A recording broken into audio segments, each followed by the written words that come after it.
అట్లా పెరగడం వల్ల.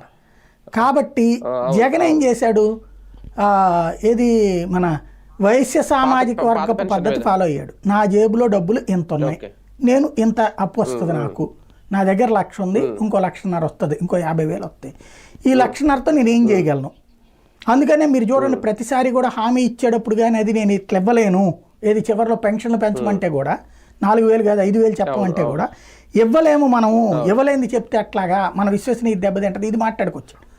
అవును, ఇక్కడ బాగానే చెప్పారు, కానీ ఉద్యోగుల విషయంలో పాత పెన్షన్ విధానం అమల్లోకి తీసుకొస్తానని చెప్పి ముందు హామీ ఇచ్చేసి అక్కడ చెప్పేది అదే కదా. ప్రాబ్లం ఏంటంటే వాళ్ళకి సంబంధించిన 2 ఫెయిల్యూర్.